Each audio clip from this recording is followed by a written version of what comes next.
Hello and very welcome to the Hulagway ng Buhay Channel. Ang kwentong ito na iyong papanoorin ay magpapayanig sa iyong damdamin at mag-iiwan ng isang katanungang nakabitin sa hangin. Totoo ba ang kwentong ito o hindi? Mag-subscribe sa channel at iwanan ang iyong gusto. Tara na sa video. Si Isis at Flavia ay hindi mapaghihiwalay na magkaibigan mula noong una silang magkakilala. Nakatira sila sa parehong simpleng bahay sa labas ng lungsod at ibinahagi ang lahat. Mga laro, lihim at pangarap. Magkasamang pumasok sa paaralan ng dalawa, namamasyal at dumalo pa sa mga party sa kapitbahayan. Ngunit, sa kabila ng palaging magkatabi, may isang bagay na nagpaiba sa kanila. Mahilig maghanda si Flavia. Ang mga nakaistilong damit, hindi nagkakamali na makeup at nakaistilong hairstyle ang kanyang trademark. Si Isis, sa kabilang banda, ay mas simple. Mas gusto niya ang mga maingat na damit. Halos hindi nagsuot ng pampaganda at palaging pinupuri sa kanyang kabaitan at kalmado. Isang araw, si Flavia, naiinip, ay nasa pintuan ni Isis na sumisigaw. Gaano ka magtatagal? Tara na. Si Isis, na naghuhugas ng pinggan ay mahinahong sumagot. Patapos na ako, sandali lang. Hindi man niya gustong lumabas. Alam ni Isis na hindi niya masasabing hindi ang kaibigan. Isa pa. Palagi siyang sinasabihan ng kanyang ina na alagaan si Flavia kaya pumayag siya. Nang sa wakas ay umalis na siya, tiningnan ni Flavia ang simpleng damit ni Isis at, nang walang mga filter, nagkomento, "Ano ang gamit mo? Hindi ka pwedeng pumunta ng ganito. Sa nightclub tayo, hindi sa library." Ngumiti lang si Isis at pinagpag ang laylayan ng damit niya. Damit lang. Ito ay gumagana, hindi ba? Inilibot ni Flavia ang kanyang mga mata. Itinaas ang kanyang baba at nauna sa paglalakad, gaya ng lagi niyang ginagawa. Habang si Isis ay nakasunod sa kanya sa katahimikan, iniisip kung gaano kagusto ang kanyang kaibigan na maging sentro ng atensyon. Sa paaralan, ito ay hindi naiiba. Itinuring ng lahat na si Flavia ang pinakasikat na babae, habang si Isis ay nakikita bilang kanyang anino, laging handang tumulong. Hinayaan pa niyang kopyahin si Flavia sa ilang pagsusulit at kung minsan, dala niya ang mga aklat ng kanyang kaibigan. Pinagtatawanan ng mga lalaki si Isis na sinasabing kamukha niya ang dalaga ni Flavia. "Pabayaan mo ako," matigas na sagot niya. Ito ang tunay na pagkakaibigan. Wala siyang pakialam sa mga biro. Para kay Isis, taos-puso ang pakikipagkaibigan nila ni Flavia at naniniwala siyang, balang araw, tutulungan din siya ng kaibigan niya. Sa mga huling taon ng paaralan, isang bagay lang ang binanggit ni Flavia, ang kabisera. Nais niyang iwanan ang mga suburb, mag-aral, maghanap ng mayaman na asawa at mamuhay ng marangyang buhay. Para kay Isis, tila kakaibang panaginip ito. Bakit masyado mong iniisip ang mga damit at party na ito? Wala kang pakialam sa iyong pag-aaral o sa iyong pamilya? Tanong ni Isis isang araw, habang nagbabasa si Flavia sa isang magazine na puno ng mga eleganteng modelo. Tumawa si Flavia at sumagot, "Isis, wala kang naiintindihan. Sa kabisera, napapansin ng lahat ang mga tagalabas. Kung hindi ka nagbibihis, tulad nila, huhusgahan ka nila kaagad." Madalas itong pag-usapan ng dalawa, ngunit hindi naiintindihan ni Isis kung bakit ang kanyang kaibigan ay naglagay ng labis na pag-asa sa isang kaakit-akit na prinsipe. Naniniwala si Flavia na sapat na ang pagiging maganda para maakit ang isang mayaman at magsimula ng bagong buhay. Habang pinangarap ni Flavia ang kabisera, hinarap ni Isis ang katotohanan. Sa kanyang senior year sa high school, nagkaroon ng malubhang karamdaman ang kanyang ina. Inako ni Isis ang mga responsibilidad sa bahay, pag-aalaga sa kanyang ina, pagbili ng gamot at pagluluto. Nang magsimulang umunlad ang kanyang ina ay nakabalik siya sa pag-aaral para sa kanyang huling pagsusulit. Para kang isang 50 taong gulang na babae, nagreklamo si Flavia isang araw nang makita niyang pagod si Isis sa bahay. Sa 7:10, oras na para magsaya, hindi makulong. Umiwas ng tingin si Isis at hindi sumagot. Alam niyang iba ang priority niya sa kaibigan. Sa papalapit na pagtatapos ng taon, ang mga pagsusulit ay naging pangunahing alalahanin ni Isis, habang si Flavia ay nagpatuloy sa pagpaplano ng kanyang paglalakbay sa kabisera na nangangarap tungkol sa mga damit at party. Sa kabila ng kanilang pagkakaiba, nagtagal ang kanilang pagkakaibigan. Marahil si Isis ay hindi katulad ni Flavia, ngunit palagi siyang nasa tabi ng kanyang kaibigan handang makinig, suportahan at, who knows, tulungan si Flavia na makita na may higit pa sa buhay kaysa sa pagpapakita. Lumitaw si Flavia sa bahay ni Isis na may nag-aalalang ekspresyon. Isis, talo ako sa mga pagsusulit na ito. Hindi ko na rin alam ang gagawin ko. Parang lumipas ang oras at hindi ako nakapaghanda. Sinubukan ni Isis na pakalmahin ang kaibigan. May ilang araw pa tayo. Maaari akong gumawa ng ilang mga tala para sa iyo kung makakatulong ito. Hindi nag-aksaya ng oras si Flavia. Pakiusap, isulat mo lahat para maintindihan ko. Kahit pagod si Isis, ginugol niya ang gabi sa pagsulat ng kanyang mga tala sa malinaw at organisadong paraan. Kinabukasan, tila nalilito si Flavia sa pagsusulit. Ngunit salamat sa tulong ni Isis, nagawa niyang makapasa. Pagkatapos ng mga pagsusulit, oras na upang magpasya kung saan sila pupunta. Natuwa si Flavia. Pupunta ako sa kabisera. Nandyan lahat ng gusto ko. Ngunit nag-alinlangan si Isis. Hindi ko alam kung makakapunta ako. Paano kung lumala na naman ang nanay ko? Pinikit ni Flavia ang kanyang mga mata at sinubukang kumbinsihin ang kanyang kaibigan. Magiging maayos ang iyong ina. Tawagan siya araw-araw. Kung may mangyari, sumakay ka ng tren at babalik. Nang sabihin ni Isis sa kanyang ina ang tungkol sa kanyang mga pagdududa, narinig niya ang matatag na payo. Anak, pumunta ka. Nagsisimula pa lang ang buhay mo. Walang bagay sa'yo dito. Ayos lang ako. Sa hating puso nagpasya si Isis na sundin ang payo ng kanyang ina. Kaya ang dalawang magkaibigan ay nag-enroll sa parehong universidad at nanirahan sa dormitoryo. Sa simula, malinaw na ang kanilang mga prioridad ay iba. Gustong-gusto ni Flavia ang pagpunta sa mga party at club. Pumunta tayo sa club ngayon. Kahapon ay hindi ka panipaniwala, sabi niya, nasasabik. Ngunit tumanggi si Isis. Hindi tayo makakapunta. Araw-araw, Flavia. Kailangan nating mag-aral. Hindi maintindihan ni Flavia ang dahilan ng labis na pagsisikap. Ang iniisip mo lang ay ang pag-aaral at ang iyong ina. Hindi mo ba iniisip na dapat kang magsaya? Sa kabila ng mga pagkakaiba, patuloy na tinulungan ni Isis si Flavia. Gumawa siya ng mga buod. Ipinaliwanag ang mga paksa at hinayaan pa niyang kopyahin ang kanyang kaibigan sa mga pagsusulit. Si Flavia sa kabilang banda ay tila lalong nalalayo sa kanyang pag-aaral. Mas piniling lumabas at makipagkilala sa mga bagong tao. Isang gabi nagtanong si Isis, Flavia, naisip mo na ba kung ano ang gusto mo para sa hinaharap? Matamlay na, ngumiti si Flavia habang inihagis ang sarili sa kama. Gusto kong mamuhay ng maayos, iyon lang.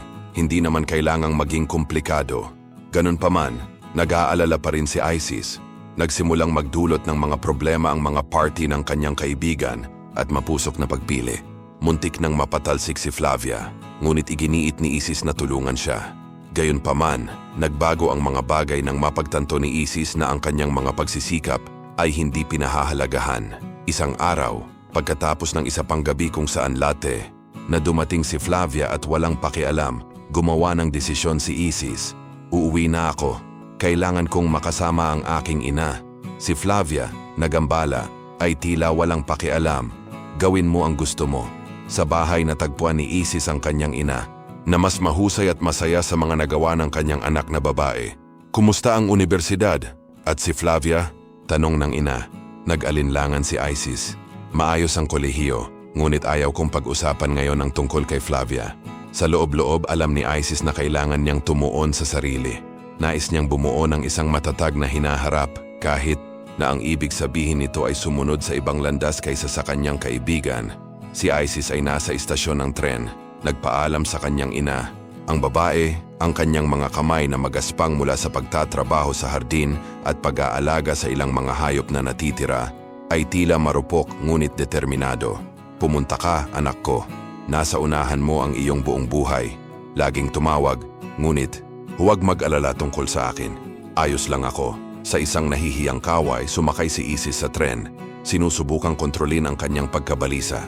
Pagdating niya sa dormitoryo ng universidad, nakita niyang natutulog pa rin si Flavia. Nakahiga siya sa kama. Nakaskirt na maikli at blouse na masikip na parang nakalimutan niya ang parte ng damit niya. Diyos ko, Flavia, ano ang nangyayari sa iyo? Tanong ni Isis habang nagsimulang mag-impake ng kanyang mga gamit.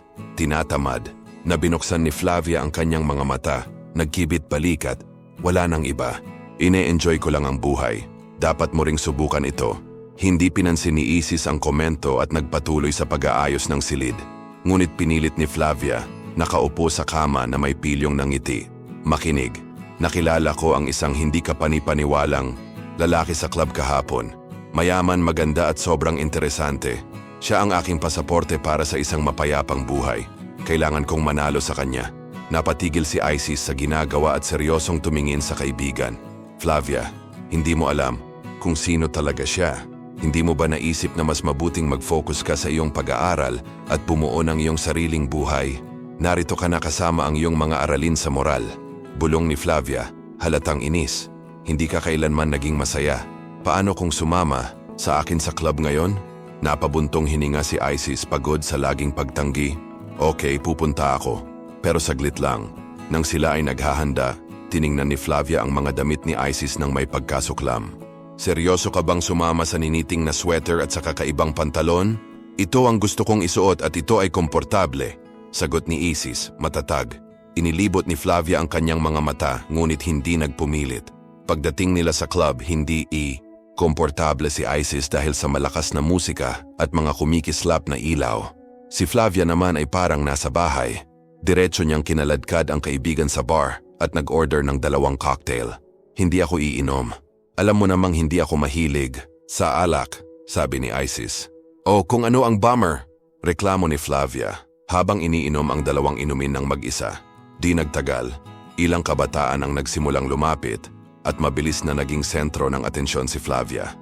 Samantala, nakaupo si Isis sa isang mataas na stool sa bar. Pinapanood ang lahat.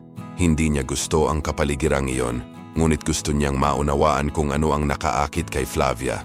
Tuwang-tuwang sumayaw si Flavia at sa wakas ay lumitaw si Douglas, ang hindi kapanipaniwalang tao. Binati niya si Flavia na sinubukang pahangain siya, ngunit tila mas naintriga si Douglas kay Isis na nanatili sa bar, tahimik. Ayaw mo bang magsaya? Tanong ni Douglas kay Isis. Mayroon akong mas mahahalagang bagay na dapat gawin, tulad ng pag-aaral. Sagot niya, walang pag-aalinlangan. Natawa si Douglas, nagulat. Akala ko katulad ka ng iba sa paligid. Gusto lang mag-party. Hindi. Ako. Gusto ko ng isang bagay na mas malaki para sa aking buhay. Sabi ni Isis. Matatag. Si Flavia, na napagtatanto na hindi binibigyan ni Douglas ang atensyon na gusto niya. Sinubukan niyang ibahin ang usapan, ngunit nawalan na siya ng interes. Bumalik siya sa bar, nakipagpalitan pa ng ilang salita kay Isis at umalis. Nang matapos ang gabi, nagmuni-muni si Isis. Alam niya na nawawala si Flavia sa sarili sa isang walang laman na mundo, ngunit naunawaan din niya na hindi niya mababago ang mga pagpipilian ng kanyang kaibigan. Magkagayunman, nagpasya siyang hindi niya hahayaan ang kanyang sarili na humantong sa parehong landas.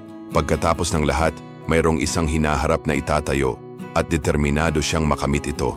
Puno ang club na may mga kumikislap na ilaw at malakas na musika na pumupuno sa bawat espasyo. Si Flavia, palaging masigla, ay lumitaw sa likod ni Douglas, tumatawa ng malakas. Hoy, hayaan mo akong makausap ka. Sigaw niya, sinusubukang marinig ang sarili. Lumingon si Douglas na may kakaibang ekspresyon. Ano ang nangyari ngayon? Tanong niya. Ngumiti si Flavia, ngunit ang kanyang mga mata ay kumikinang sa kalokohan. Gusto kitang hamunin. Sabi mo kaya mong manalo sa kahit sinong babae, di ba? Kaya subukan ito. Nagtaas siya ng isang kilay na nanghahamon. Kahit sino. Pumili at makikita mo. Maingat na itinuro ni Flavia si Isis na nakaupong mag-isa sa bar, na lumilingon sa paligid, na may halatang discomfort. Nandyan siya, kaibigan ko, at maniwala ka sa akin, mas matigas pa siya sa akin. If you can win her over, I admit na magaling ka. Tumawa si Douglas, may kumpiyansa. Sarado. Nang bumalik si Flavia sa dance floor, nilapitan ni Douglas si Isis. Hello, sabi niya, na may kaswal ng ngiti. Hello, sagot ni Isis. Nagulat sa paglapit. Mukhang naiinip ka. Bakit ka mag-isa dito? Hindi ako naiinip, sagot niya na medyo kinakabahan. Hindi ko lang masyadong gusto ang mga lugar na ganoon.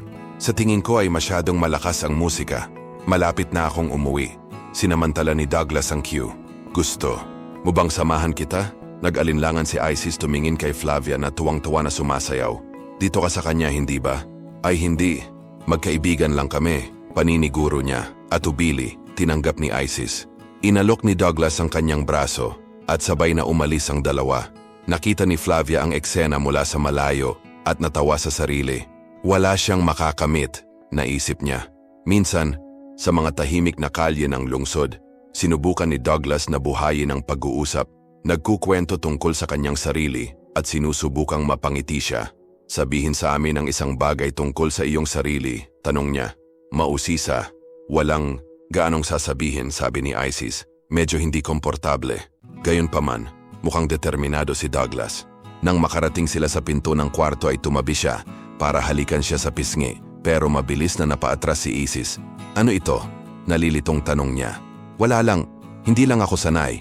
Sagot niya na namumula ang pisngi. Nagmamadaling, pumasok si Isis sa kwarto, nagpalit ng damit at nahiga, pero hindi siya makatulog. Ang kanyang mga iniisip ay okupado ni Douglas at ang hindi inaasahang paraan na sinubukan nitong mapalapit sa kanya. Kinabukasan, nagsimula ang mga pagbisita. Si Douglas ay lilitaw na may dalang mga bulaklak, maliliit na regalo o mga imbitasyon para sa mga pamamasyal. Si Isis, bagamat nahihiya, ay tinanggap paminsan-minsan, ngunit hindi sila nakarating ng napakalayo. May nag-aalangan pa rin sa kanya. Kaya naman, 1 linggo bago ang pagsusulit, nagkaroon ng lakas ng loob si Isis na maging tapat. Douglas, pinahahalagahan ko ang lahat, ngunit kailangan kong tumuon sa aking pag-aaral. Mas maganda kung hindi ka muna saglit. Tila naiintindihan ni Douglas, ngunit kitang-kita ang ningning ng pag-asa sa kanyang mga mata. Nakangiting sang-ayon niya, siya ay mabuti. Good luck sa mga pagsubok. Nang makaalis ay huminga ng malalim si Isis. Alam niyang kailangan niyang mag-focus sa kanyang layunin, ngunit hindi niya maiwasang isipin ang kalituhan na dinadala ni Douglas sa kanyang buhay. Siya ay hindi katulad ng anumang bagay na nakilala niya at iyon ang nagpabagabag sa kanya. Ang mga sumunod na araw ay matindi, ngunit alam ni Isis na malapit na siyang magkaroon ng mga sagot sa mga pag-aalinlangan na nagsisimula ng bumangon sa kanyang puso. Huminga ng malalim si Isis bago nagsalita. Sa tingin ko ay hindi tayo magkikita kahit sandali. Nagulat si Douglas, nagtaas ng kilay. Bakit? Hindi makapaniwalang tanong niya. Hindi siya makapaniwala na ang kanyang maayos na pananalita, hindi, nagkakamali na hitsura at mga panalong ngiti ay hindi gumagana sa kanya. Gayunpaman tumango siya. Lahat mabuti. Mag-aral para sa iyong mga pagsusulit. Tawagan mo ako kapag libre ka.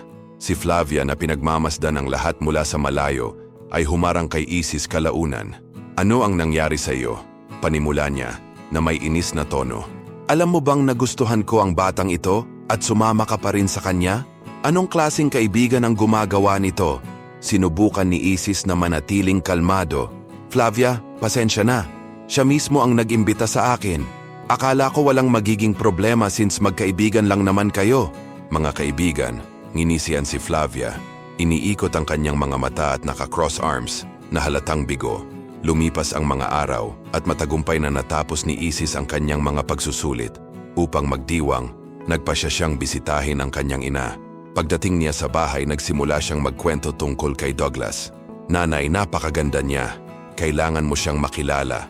Ngunit si Sonia, kasama ang kanyang mga tao ng karunungan, ay mabilis na nagbabala. Anak, mag-ingat sa mga mayayamang lalaki na ito. Maaari ka nilang gamitin at itapon. Lahat ay mabuti hanggang sa makuha nila ang gusto nila. Nag-isip si Isis, ngunit nanginginig pa rin ang kanyang puso. Pagkatapos ng ilang araw sa bahay ng kanyang ina, inimbitahan siya ni Douglas sa isang party sa ibang lungsod. Nag-alinlangan si Isis. Sa isang banda, gusto kong mapalapit sa kanya. Sa kabilang banda, nakaramdam ako ng takot. Ito ay isang bagong kapaligiran, puno ng hindi pamilyar na mga tao. Pero sa huli, tinanggap niya. Masigla ang party, at si Douglas ay isang maginoo. Ipinakilala siya sa lahat ng kanyang mga kaibigan. Sa mas kalmadong sandali, nasa garden swing ang dalawa, at hinalikan siya nito. Noong una, umatras si Isis, ngunit nang tumingin siya sa mga mata nito, may naramdaman siyang hindi niya maipaliwanag. Muli siyang niyakap ni Douglas, at sa pagkakataong ito, ay sumuko na siya. Maya-maya dinala siya ni Douglas sa bahay. Inilapag siya nito sa sopa at sinimulan siyang halikan ng madiin. Paralisado si Isis, halo-halong emosyon ang nangingibabaw sa kanya. Nang matapos ang lahat, pasimpleng umalis si Douglas, naiwan siyang mag-isa at naguguluhan. Naghintay siya, ngunit hindi siya bumalik. Sa wakas nagpasya siyang lumabas at hanapin siya. Nang matagpuan niya ang grupo, natawa si Douglas nang makita siya. "Bakit nandito ka pa? Akala ko umalis ka na. Inimbitahan mo akong pumunta, remember?" Sagot niya. Nagulat sa kanyang pagwawalang bahala. "Inimbitahan ba kita? Kahit sinong babae pwede kong tanungin, di ba? I don't know why you think you're special." Nanunuyang sabi niya. Parang kutsilyo ang mga salitang pinutol si Isis. Naalala niya ang sinabi ng kanyang ina at napagtanto niya ang kanyang pagkakamali. Walang sabi-sabi, tumakbo siya palabas ng bahay, tumutulo ang mga luha sa kanyang mukha. Madilim ang daan at walang sasakyang dumadaan. Naglakad mag-isa si Isis papunta sa dormitoryo, nalilito sa kanyang pag-iisip. Kinabukasan, hindi siya pumasok sa klase sa unang pagkakataon. Wala si Flavia sa silid, ngunit hindi iyon nag-abala sa kanya. Mabilis siyang naligo, nag-impake ng mga gamit at nagpa siyang umuwi. Gusto lang niya ng ginhawa sa kandungan ng kanyang ina at hindi na muling makita si Douglas o Flavia. Habang hinarap, ni Isis ang kanyang sakit, tila walang pakialam si Douglas. Nang maglaon, tinawag niya si Flavia. "Ginawa ko ang hinihiling mo, okay?" Sabi niya. "Kaswal, masyado kang lumayo." Sagot ni Flavia, na may halong kasiyahan at panghihinayang. "Oh, halika. Don't pretend you care." Sagot niya. "Pero kung gusto mong malaman, wala na itong ibig sabihin." Napangiti si Flavia sa sarili. Sa sandaling iyon, hindi si Isis ang problema, ngunit alam niya na ang kanyang sariling kwento kay Douglas ay isa pang pakana. Dumating ang katapusan ng linggo at muling nagpakita si Douglas. Ngunit sa oras na iyon, wala na si Isis para magbantay o mag-ingat. Handa na siyang magsimulang muli, malayo sa lahat ng nakakasakit sa kanya. Sina Douglas at Flavia ay nabubuhay sa isa sa mga sandaling iyon kung saan ang bawat hakbang ay tila isang malaking milestone. Pagkatapos ng isang araw na puno ng paglalakad sa paligid ng lungsod, pagbisita sa mga kaibigan at isang abalang gabi sa club, iniwan ni Douglas si Flavia sa bahay. Ang kapaligiran sa pagitan nila ay malapit at hindi napigilan ni Flavia ang kanyang pag-uusisa. "Ngayong malapit na tayo, kailan mo ako ipapakilala sa iyong mga magulang?" Nag-alinlangan sandali si Douglas bago sumagot. "Bueno, namatay ang aking ina noong ako ay 13 taong gulang at ngayon ay nabubuhay akong mag-isa kasama ang aking ama." Si Flavia sa kanyang karaniwang kalmado ay ngumiti lang. "Sige, ipakilala mo ako sa iyong ama," napaisip si Douglas sa sarili. Marahil ang pagpapakilala sa kanyang ama ay ang kanyang paraan ng pagpapatunay na seryoso ang relasyon. Nangako siya na mag-oorganisa siya ng isang pagpupulong, ngunit nagbigay ng babala. "Ang aking ama ay isang napaka-busy na negosyante. Ayaw niya na may pumapasok ng walang babala." Si Flavia, nang hindi nawawala ang kanyang sigla, ay tinanggap ang paliwanag at naghintay ng tamang sandali. Nang gabing iyon sa bahay ni Douglas, abala sa kusina ang katulong na si Maria. Nakaugalian niyang makipagpalitan ng barbs kay Douglas, ngunit may isang bagay tungkol sa pakikipag-ugnayang iyon na higit sa karaniwan. Nang sinubukan niyang maging mas matapang, agad na pinutol ni Douglas ang sitwasyon na nagpapakita ng kakulangan sa ginhawa at pagkairita. Sa kabila nito, hindi nagtagal ay bumalik sa normal ang kapaligiran at nagpatuloy si Maria sa kanyang mga gawain. Nang maglaon, dumating sa bahay ang ama ni Douglas na si Odair. Nang makita ang kanyang anak na naghahapunan, nagkomento siya. "Nakakagulat na makita ka rito para sa hapunan. Ilang taon na itong hindi nangyari." Ngumiti si Douglas, medyo kinakabahan at diretso sa punto. "Tatay, may balita ako." Kumunot ang noo ni Odair, expecting the worst.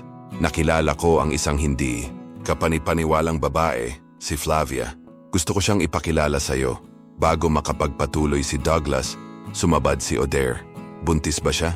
Kailangan mo ba ng pera para sa pagpapalaglag?" Nagalit si Douglas. "Bakit lagi mong iniisip ang pinakamasama? Si Flavia ay isang mabuting tao at gusto kong makilala mo siya." Napabuntong hininga si Odair. Sinusubukang pigilan ang kalupitan ng kanyang unang paghatol. "Okay lang, Douglas. Dalhin siya sa katapusan ng linggo. Makikipagkita ako sa kanya." Napangiti si Douglas. Iyon ang approval na kailangan niya. Kinabukasan, nang makilala niya si Flavia, ibinahagi niya ang mabuting balita. "Pumayag ang aking ama na makipagkita sa iyo." Si Flavia na sasabik ay sumagot. "Mahusay iyon, ngunit hindi ako maaaring magpakita ng walang dala." Sa loob ng isang linggo, nahumaling si Flavia sa ideya ng paghahanap ng perpektong regalo para kay Odair. Naisip niya ang lahat. Isang eleganteng korbata, isang espesyal na bote ng alak. Ngunit ang pag-aalinlangan ay pumalit. Ang bawat ideya ay tila hindi sapat upang mapabilib ang napakahalagang tao. Si Douglas, nang mapansin ang kanyang pag-aalala, ay sinubukan siyang bigyan ng katiyakan. Huwag kang masyadong mag-alala. Ang mahalaga ay maging sarili mo. Ngumiti si Flavia. Ngunit sa kaibuturan niya, alam niyang gusto niyang gumawa ng magandang impresyon. Pagkatapos ng lahat, ang pagpupulong na iyon ay hindi lamang sa ama ni Douglas, ngunit sa hinaharap na nais niyang itayo kasama niya. Nag-aalala si Flavia. Ang pagkilala sa ama ni Douglas ay isang malaking hakbang at ang kanyang isip ay puno ng pagdududa. Higit pa rito, siya ay nahaharap sa mga paghihirap sa kolehiyo at ang kanyang mahinang pagganap sa pag-aaral ay nagdulot ng kanyang kawalan ng katiyakan. Si Isis, ang dati niyang kaibigan, ay wala na upang tulungan siya sa mga tala o pag-aaral para sa mga pagsusulit at tila nakaapekto iyon sa lahat. Sa malaking araw, dumating si Douglas sa bahay ni Flavia para sunduin siya. Kinakabahan ka ba? Tanong niya, pinagmamasdan ng pag-aalala niyang ekspresyon. Napabuntong hininga si Flavia, sinusubukang magmukhang tiwala. Paanong hindi ako? Ito ang unang pagkakataon na nakilala ko ang mga magulang ng aking kasintahan. Ngumiti si Douglas, sinusubukan siyang pakalmahin. Maniwala ka sa akin, magiging maayos ang lahat. Kung magugustuhan ka ng tatay ko, ipinapangako ko na hindi malalayo ang kasal natin. Hinawakan niya ang kamay niya, mataman siyang tinitigan. Si Flavia, na medyo ligtas, ay ipinatong ang kanyang ulo sa balikat ni Douglas habang naglalakad sila patungo sa sasakyan. Pagdating nila sa bahay ni Douglas, wala pa rin ang kanyang ama na si Odair. Baka mas mabuti sa ganito, ang sabi ni Douglas na dinadala si Flavia sa sala. Nagbibigay ito sa iyo ng kaunting oras upang masanay sa kapaligiran. Tumingin si Flavia sa paligid. Ang bahay ay kahanga-hanga. Pinalamutian ng mga eleganteng kasangkapan at mga detalye na nagpapalinaw sa katayuan sa lipunan ng pamilya. Halos wala na silang oras para manirahan bago bumukas ang pintuan sa harapan. Pumasok si Odair. Hinubad ang kanyang coat nang tumayo si Douglas. Tatay, natutuwa akong narito ka. Hinihintay ka namin. Tumingin si Odair kay Douglas at pagkatapos ay kay Flavia na nagmamadaling bumangon. Sinusunod ang halimbawa ng kanyang kasintahan. Tatay, nais kong ipakilala sa iyo si Flavia, ang aking kasintahan. Saglit na pinagmasdan ni Odair ang dalaga bago iniabot ang kamay nito. Si Flavia kinakabahan, halos yumuko. Ngunit nagawa niyang ngumiti at makipagkamay. Ikinagagalak kitang makilala. Ginoo, inihanda na ni Maria ang kasambahay, ang mesa, at ang lahat ay naupo sa hapunan. Natense si Flavia, sinusubukang kumilos, nang naaangkop. Noong una, halos hindi niya alam kung ano ang sasabihin, ngunit unti-unti niyang napagtanto na mas mabuting maging sarili niya. Si Odair, na interesado, ay nagsimulang magtanong, "Kaya Flavia, nag-aaral ka ba sa universidad?" Ito ay kahanga-hanga, at dahil mula sa isang maliit na bayan, sigurado akong marunong ka talagang magluto. Kinindatan ni Flavia si Douglas bago sumagot, "Oo, marunong akong magluto. Lumaki akong tumulong sa aking ina sa kusina." Si Maria, na naghahain ng hapunan, ay bahagyang ngumiti, ngunit hindi siya pinansin ni Flavia. Determinado siyang magpahanga. Pagkatapos ng hapunan, iniuwi ni Douglas si Flavia. Pagbalik niya, nakita niya si Odair sa opisina. At pagkatapos, "Ama, anong akala mo sa kanya?" Nag-aalalang tanong ni Douglas. Nagkibit, balikat si Odair. "Mukha siyang simpleng babae, pero kung gusto mo siya, pumayag ako. Kung gusto mong magsama o magpakasal, man lang, ayos lang. Maaari ka ring manatili dito sa bahay." Nagulat at natuwa si Douglas sa pag-apruba. Hindi nagtagal, dinala nila ni Flavia ang mga gamit niya sa tahanan ng pamilya. Si Flavia ay nagniningning, ngunit mabilis na nagbago ang kanyang ugali. Ngayon na siya ay nakatira sa bahay, si Flavia ay nagsimulang kumilos ng mayabang kay Maria. Kapag may napansin siyang wala sa lugar, ginawa niya ang punto na ihagis ito sa sahig o gumawa ng mas maraming trabaho para sa kasambahay. "Bakit ka nagkakaganyan?" tanong ni Maria sa sandaling lakas ng loob. Tumugon si Flavia ng may paghamak. "Ako ay kasal sa anak ng may-ari ng bahay. Sa tingin ko, binibigyan na niya ako ng karapatang kumilos ayon sa gusto ko." Si Maria ay tahimik, ngunit hindi nakalimutan ang mga salita. Maya-maya, kumatok siya sa pinto ni Flavia. Ano ang gusto mo? Naiiritang tanong ni Flavia. Ang iyong kasintahan ay nasa opisina. Akala ko dapat mong malaman, sabi ni Maria bago naglakad palayo. Naintriga si Flavia. Nagreklamo ba si Maria tungkol sa kanya? O gusto ni Oder na pag-usapan ng isang bagay na mas seryoso? Bumaba ng hagdan si Flavia na ang bilis ng tibok ng puso. Tahimik ang opisina maliban sa tunog ng orasan sa dingding.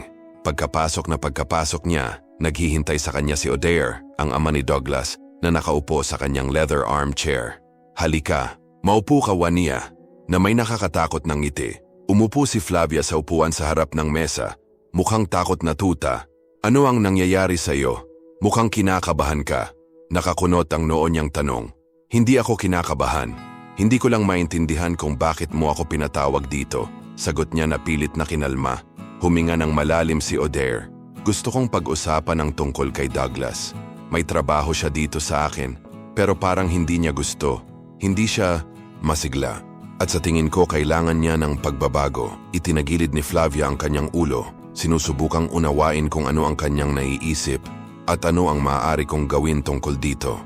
Mariin siyang tinitigan ni Oder. Mas pinakikinggan kaniya kaysa sa akin. Kausapin mo siya.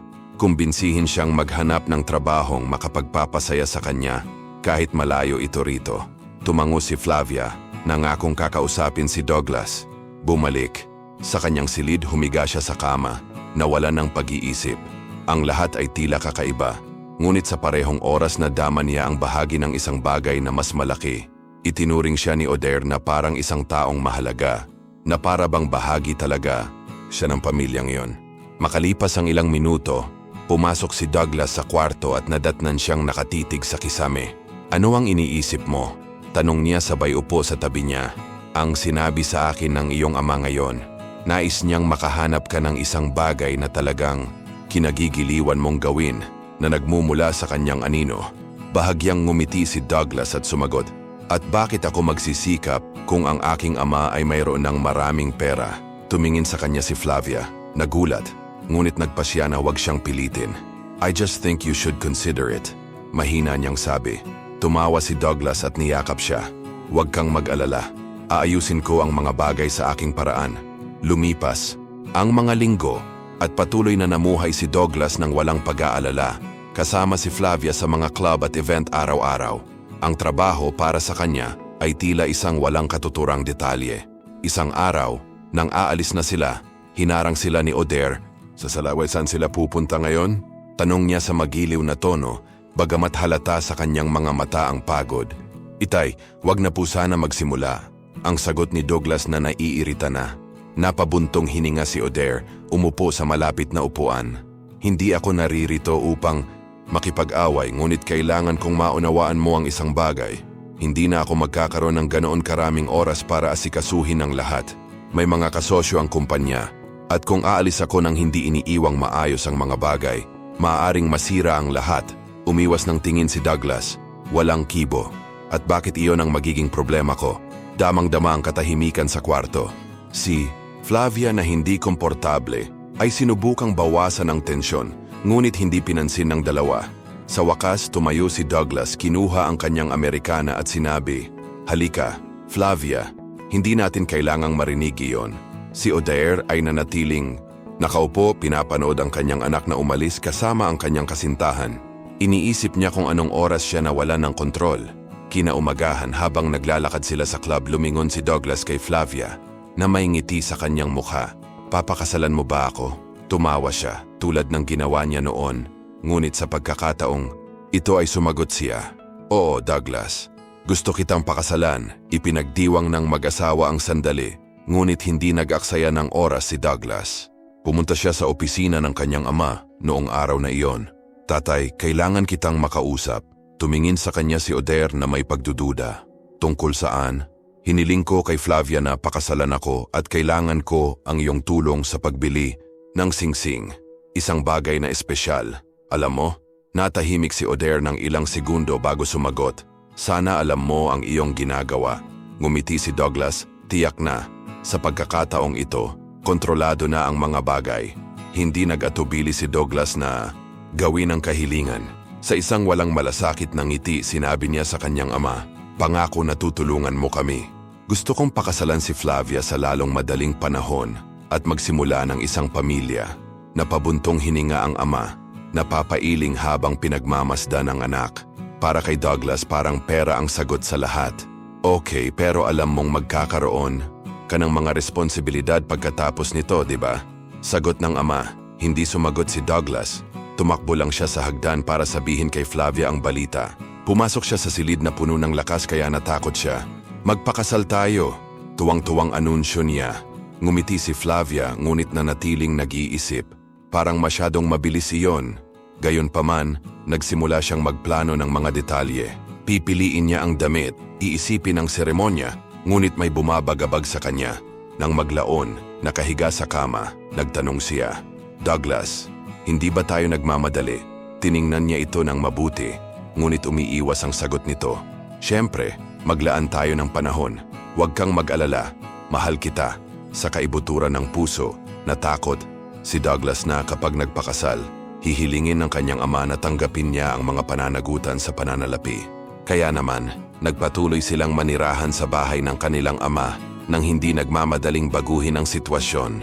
Kinabukasan, habang inaayos ni Flavia ang kanyang mga gamit, narinig niya si Maria, ang kasambahay, na sumisigaw mula sa itaas. "Flavia, halika rito." Si Douglas sa tabi niya ay ginawa ng tingin. "Huwag kang pumunta. Hindi mo siya amo." Nag-alinlangan si Flavia, ngunit tuluyang bumaba. Sa lobby, nakita niya si Maria na nakaimpake ang mga bag. "Ano ang nangyayari? Aalis ka na?" tanong ni Flavia. Nalilito. Hindi man lang nagabalang sumagot ng maayos si Maria. "Aalis na ako. Hindi na ako magtatrabaho dito." Bago pa masabi ni Flavia ang anumang bagay, lumabas si Maria ng pinto at mariing isinara ito. Bumaba si Douglas para subukang pakalmahin siya. "Okay lang, huminahon ka. Kaya natin nang wala ito." Ngunit alam ni Flavia na nangangahulugan ito na kailangan niyang asikasuhin ang lahat ng mag-isa. At sa ISIS, isa pang tulong sa bahay, kumukuha ng sabbatical. Ang bigat ay tila mas malaki. Makalipas ang ilang araw, gumawa si Flavia ng isang mahirap na desisyon. Bumalik siya sa kanyang ina, ang bahay ni Sonia. Pagpasok niya ay bumungad sa kanya ang pagtataka. "Anak, anong ginagawa mo dito?" Nag-aalalang tanong ni Sonia. Napaluhod si Flavia at nagsimulang umiyak. "Nanay, patawarin mo ako. Tama ka sa lahat ng bagay. Anong meron? Sabihin mo sa akin." Sa pagitan ng mga luha, sa wakas ay ipinagtapat ni Flavia. "Buntis ako." Napabuntong hininga si Sonia. Niyakap ng mahigpit ang kanyang anak. "Hindi mahalaga. Humanap tayo ng paraan." Ang gabing iyon ay isa ng pagkakasundo at mga pangako. Naghanda si Sonia ng isang tasa ng tsaa para pakalmahin si Flavia at tinulungan siyang maging komportable sa sofa. Kahit na sa harap ng lahat ng mga paghihirap, ang pensyon na halos hindi sumasagot sa mga gastos at ang kawalan ng katiyakan tungkol sa hinaharap, alam ng mag-ina na, magkasama, makakahanap sila ng lakas upang magsimulang muli. Sa simpleng bahay na iyon, kung saan ang pag-ibig ang tanging kayamanan, napagtanto ni Flavia na mayroon siyang isang bagay na hindi mabibili ng pera ni Douglas, isang tunay na tahanan. Noong gabing iyon, halos tulog na si Isis nang marinig niya ang sigaw ng kanyang ina na si Sonia. Sa isang iglap, tumalon siya sa kama at tumakbo sa kwarto. Si Sonia ay nakahiga, ang kanyang mukha ay lumibot sa sakit. Hindi na nagdalawang isip si Isis at tumawag ng ambulansya. Habang papunta sa ospital, umiiyak siya. "Kasalanan ko ito," ulit niya. Habang hawak ang kamay ng kanyang ina, sinubukan ng doktor na pakalmahin siya. "Huwag mong sisihin ang iyong sarili, binata. Nasa mabuting kamay ang iyong ina." Si Isis ay nanatili sa ospital buong gabi, nakaupo sa tabi ng kama, pinapanood si Sonia na huminga. Nang sa wakas ay imulat ng kanyang ina ang kanyang mga mata, sinubukan niyang panatag ang loob nito. "Mahal, umuwi ka at magpahinga. Ayos na ako ngayon." Nag-aatubili si Isis ay sumunod. Pag-uwi niya, pakiramdam niya ay nawawala siya. Ang lahat ay tila napakalaki, napakabigat. Nakahiga siya ng ilang oras ngunit hindi nagtagal ay nagising siya na puno ng pag-aalala. Matapos maghanda ng makakain ay nagpasya siyang bumalik sa ospital. "Magandang umaga," bati ng doktor. "Kumusta ang aking ina?" Nag-aalalang tanong ni Isis. Siya ay matatag, ngunit nangangailangan ng ilang gamot. Sa kasamaang palad ang mga ito ay mahal. Nadurog ang puso ni Isis. Pumasok siya sa silid na hawak ang listahan ng mga gamot. Sinusubukang ngumiti. Si Sonia na mas matulungin ay napansin ang papel sa mga kamay ng kanyang anak na babae. Ano yon? Walang anuman, ang sabi ni Isis na pilit na itinatago. Ngunit iginiit ni Sonia. Ito ang mga gamot, hindi ba? Mahal, alam mong hindi mo kailangang harapin ito ng mag-isa. Sinubukan ni Isis na baguhin ang paksa, ngunit ang kanyang ina, sa kabila ng kahinaan, ay nagmungkahi. Tawagan mo ang kaibigan mong iyan. Baka makatulong siya. Hindi pwede. Maring nagprotesta si Isis. Noong araw na yon, nagpakita si Sonia ng mga palatandaan ng pagpapabuti. Umuwi si Isis para mag-isip ng solusyon. Naupo siya sa tabi ng bintana na may mainit na tasa ng kape at gumugol ng maraming oras sa paghahanap ng daan palabas. Parang walang gumana. Noon ay natagpuan siya ni Ruana, ang kapitbahay, sa kalye. Hi Isis, maayos ang lahat? Ang nanay ko ay nasa ospital. Ang sagot niya na nabasag ang boses. Si Ruana na palaging nakakatanggap ay nag-imbita sa kanya. Inihain niya sa kanya ang mga cake at gatas. At si Isis, na mas komportable, ay nagsimulang magbulalas. Ikinuwento niya ang mga paghihirap, ang sakit ng kanyang ina at ang mga gastos na kailangan niyang tustusan. Ito ay kakilakilabot, bulalas ni Ruana nang makita ang listahan ng mga gamot.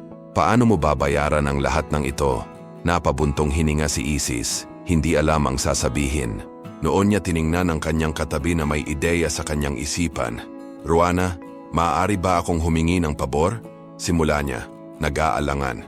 Tumingin si Ruana sa kanya, naiintriga. Siyempre sabihin mo, alam kong may summer house.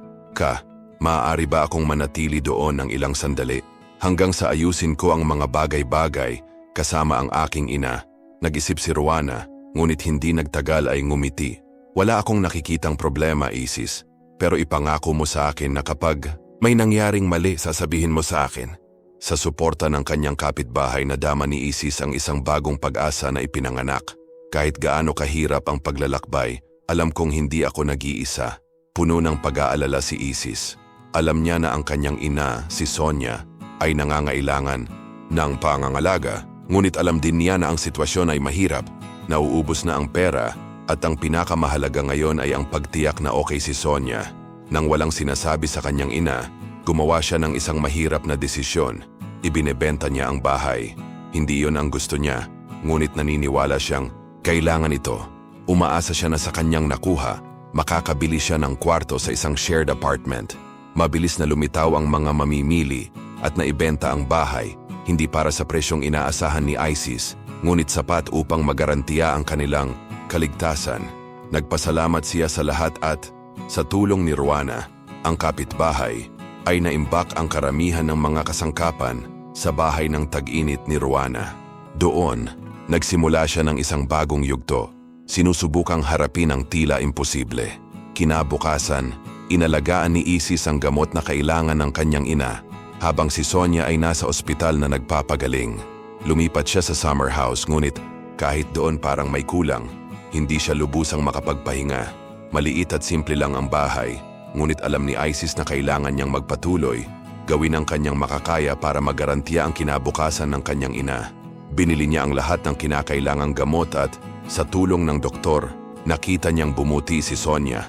Ang mabuting balita na malapit nang ma-discharge ang kanyang ina ay napuno ng kagalakan sa kanyang puso, ngunit may sasabihin pa rin sa kanya. Si Isis nang sa wakas ay nakalabas na si Sonia, si Isis na balisa, ay dinala siya sa kanyang bagong apartment. Nakangiting sabi nito, "Huwag kang mag-alala, Nay.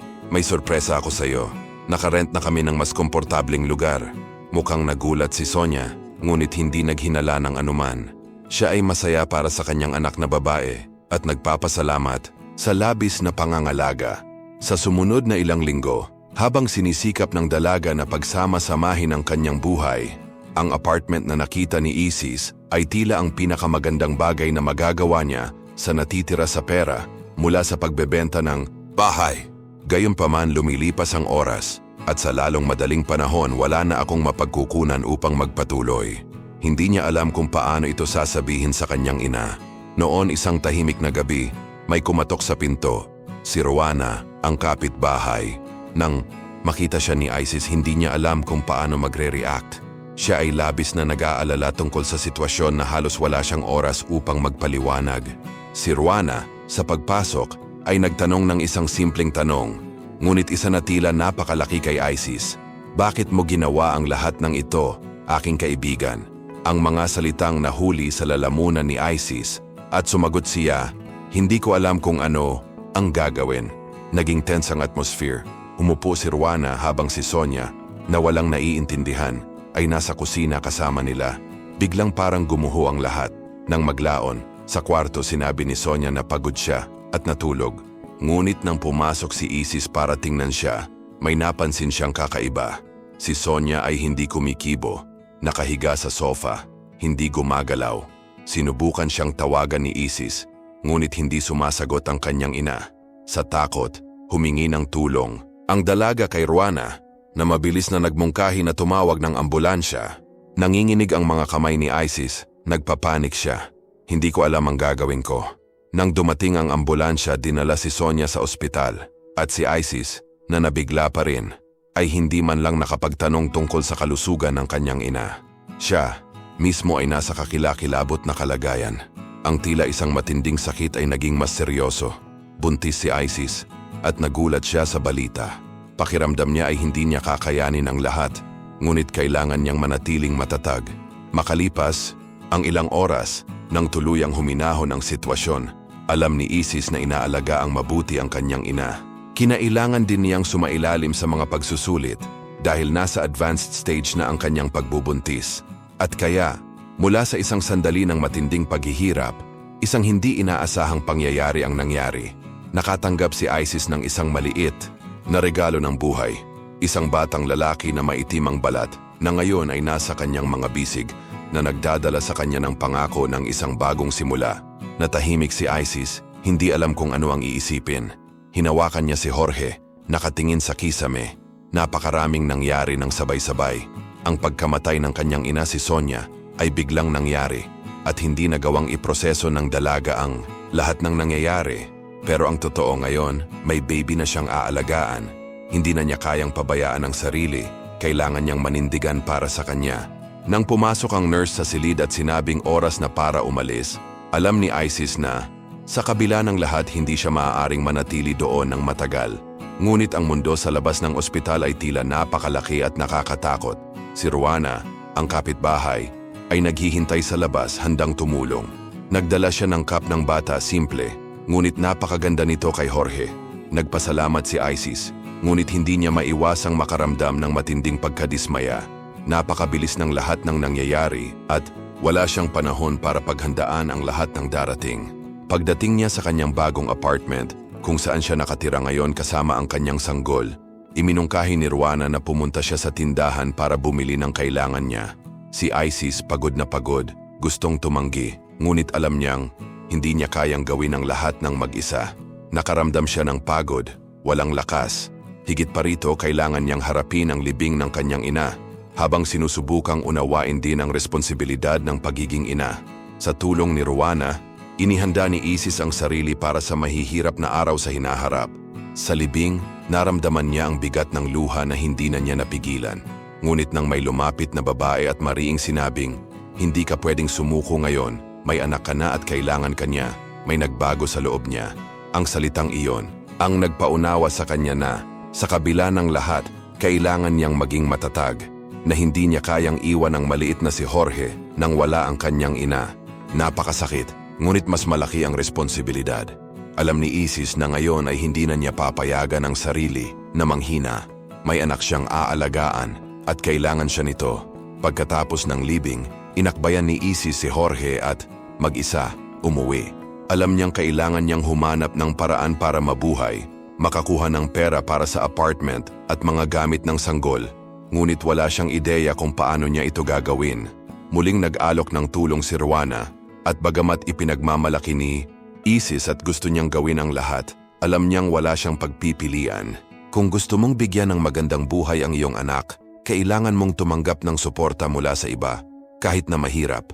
Kaya pumunta si Isis sa tindahan na palagi niyang pinupuntahan, nang hindi alam kung ano ang eksaktong hinahanap niya. Pagpasok niya may nakita siyang hindi niya gustong makita, si Flavia, ang dati niyang matalik na kaibigan. Malapad ang ngiti ni Flavia na ipinapakita ang kanyang sarili na ipinagmamalaki ang kanyang bagong buhay. Sinubukan ni Isis na huwag pansinin siya, ngunit hindi nag-aksaya ng oras si Flavia at nagsimulang magbiro. "Anong ginagawa mo dito?" tanong niya na may panunuya. Si Isis dahil sa pasensya ay mabilis na tumugon at sinubukang lumayo. Si Flavia, sa kanyang karaniwang pagmamataas, ay tila hindi napansin ang nangyayari sa buhay ni Isis. Naroon siya upang anyayahan ang kanyang ina sa kasal nang walang kaunting ideya kung ano ang pinagdadaanan ni Isis. Dahil sa sitwasyong iyon, nagmuni-muni si Isis sa sarili niyang buhay habang ipinagmamalaki ni Flavia ang kanyang mga bagong damit at ang buhay na mayroon siya. Naroon siya, sinusubukang mabuhay, mag-alaga ng isang sanggol at harapin ang pagkawala ng kanyang ina. Habang papalapit siya sa counter, nakilala ng tindera kung ano ang kailangan niya at ginawa ni Isis ang lahat para sumulong. Alam niya na sa kabila ng lahat nagpatuloy ang buhay at kailangan niyang maging matatag para sa kanyang sarili at para kay Jorge. Pagod na si Isis, ngunit alam niyang kailangan niyang magpatuloy. Nang pumasok siya sa palengke, ang kanyang kaibigan na si Flavia ay lumitaw na may mapanuksong ngiti. "Dalhin mo ito kay Jorge," sabi ni Flavia, nag-aalok ng isang pakete ng semolina. Napailing na lang si Isis. Ang babaeng kanina pa pala mayabang, ngayon ay tila kinukutya, parang siya ang may hawak ng lahat. "Ngayong may anak ka na, hindi mo na kailangan pa, di ba?" Tumawa si Flavia, at iyon ay nagparamdam kay Isis na maliit. Napatingin siya sa kaibigan, magkahalong frustration at lungkot ang nararamdaman. "This isn't about me." Naisip niya na gustong umalis sa tindahan at hindi na muling makita ang babaeng yon. Gayunpaman hindi siya pinabayaan ni Flavia ng ganoon kadali. With an arrogance that only she had, she said, "I'm going to invite you to my house." Isis, with a heavy heart and confused thoughts, answered without looking at her, "I can't. I have a baby to take care of." Ngunit hindi nag-alala si Flavia tungkol sa kung ano talaga ang kailangan ni Isis. Gusto niyang patunayan na mas maganda ang buhay niya, mas nauna siya, at mas nasaktan nito si Isis. Alam niyang kailangan na niyang umalis, ngunit may isang bagay sa loob niya na gustong makaalis doon sa lalong madaling panahon. Bumalik sa kanyang maliit na apartment, nadama ni Isis ang isang ipoy-po ng emosyon, magkahalong galit, insecurity at pagod. Nagpasalamat siya kay Rowana sa pagtulong sa pag-aalaga kay Jorge at nagsikap na maghanda ng pagkain kahit alam niyang masikip ang mga bayarin. 1 linggo na lang ang natitira para magbayad ng upa. Tumingin siya sa kanyang natutulog na anak at naisip, isantabi ko ba ang aking pagmamataas at humingi ng tulong kay Flavia? Naalala niya kung paano, noong nakaraan, siya ay nag-alok ng tulong sa kanyang kaibigan. Siguro oras na para tanggapin kung ano ang iaalok niya ngayon, kahit na hindi niya gusto ang ideya. Sa mga sumunod na araw, ginawa ni Isis ang desisyon. Pupunta siya kay Flavia at hihingi ng tulong, gaano man ito kahirap. Nang dumating ang kanyang kaibigan pagkaraan ng 3 araw, nakita siya ni Isis doon. Lahat ay eleganteng, na may ngiti na tila nagsasabing, "Tingnan mo kung gaano ako kaganda." Hindi nag-aksaya ng oras si Flavia sa pagtatanong, "Handa ka na ba?" Si Isis, sa loob, ay nakaramdam pa rin ng kahihiyan, ngunit alam niyang walang ibang pagpipilian. Naghanda siya ng isang bag na naglalaman ng pinakamahalagang bagay, kung ano ang natitira sa kanyang mga bagay, at kung ano ang kailangan ni Jorge. Alam kong mahirap itong hakbang, ngunit kailangan. Sumakay ang dalawa sa sasakyan at umalis papuntang bahay ni Flavia. Sa daan walang punto ang kaibigan na itago ang kanyang kayabangan.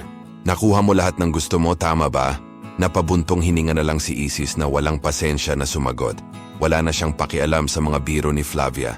Pagdating nila sa bahay, dinala siya ni Flavia sa isang maliit na silid, halos parang isang aparador. Walang pakialam si Isis. "Gusto ko lang ng tahimik na lugar para patulugin si Jorge at tuluyang makapagpahinga. Papakainin ko si Jorge at patulugin, tapos ipakita mo sa akin kung ano ang kailangan mo." Pilit na kumalma. Sumang-ayon si Flavia nang walang pakialam. Habang inaalagaan ni Isis ang sanggol, bumukas ang pinto at pumasok si Douglas, ang magiging asawa ni Flavia. Tumingin siya kay Isis na nakatutok sa lupa at pagkatapos ay napansin ang presensya ni Flavia. "So, you called her, right? To see how we live?" Curious na tanong ni Douglas. Niyakap siya ni Flavia kasama ang matagumpay ng ngiting iyon. Si Isis naman ay nanatiling tahimik, hindi alam ang sasabihin. Ayaw na niya doon. "Hindi ko nga alam kung bakit ako nandoon. Ngunit pagkatapos ay muli, marahil ito ay hindi mahalaga kung sino ang nakatira sa kung sino. Ang mahalaga ngayon ay kung ano ang gagawin niya para kay Jorge, ang kanyang anak, at kung ano talaga ang kailangan niya para sumulong." Bago umalis, gumawa ng isang punto si Flavia na gumawa ng isang huling obserbasyon. "Bueno, dahil mananatili ka rito, aalis na ako." Si Isis bagamat nakaramdam siya ng bigat sa kanyang dibdib, alam niyang ang pinakamahalaga ngayon ay ang pag-aalaga sa kanyang anak at paghahanap ng paraan upang makabangon muli. Wala na siyang panahon para magtanim ng mga lumang tunggalian o sama ng loob. Ang mahalaga ngayon ay ang buhay na dapat niyang itayo para sa kanilang dalawa at walang makakapigil doon. Ayaw ni Douglas na kasama sila sa kwarto. Lumabas siya para may gawin sa labas. Samantala, ang dalawang babae ay nakaupo sa sofa at si Flavia ay nagsimulang ipakita kung ano ang hitsura ng bahay at kung gaano kasarap ang pakiramdam niya doon. Nagsalita siya ng may pagmamalaki na malapit na siyang maging asawa ni Douglas at ang nararapat na may-ari ng lugar. "Minsan talaga nagkakatotoo ang mga pangarap, di ba?" she commented, with a smile na parang alam niyang lahat ay nangyayari ayon sa plano. Si Isis na lumilingalinga ay tila nagtataka kung maaari rin ba siyang maging bahagi ng ganoong buhay balang araw, ngunit wala siyang sinabi.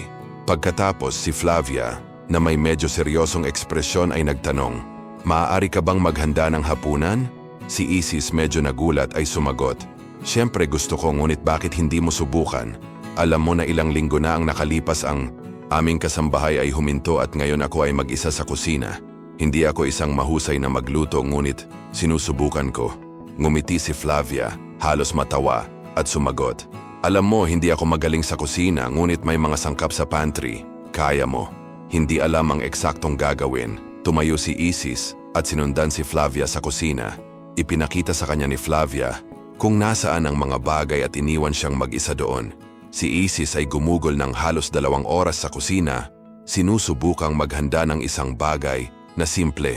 Nang halos handa na siya, naputol ang pag-iyak ni Jorge, ang kanyang anak. Desperado, tumakbo siya sa silid, nagpalit ng lampin, pinakain siya at inilagay muli sa kama. Bumalik siya sa kusina, nakatutok pa rin ang isip niya sa kung ano pa ang dapat niyang gawin.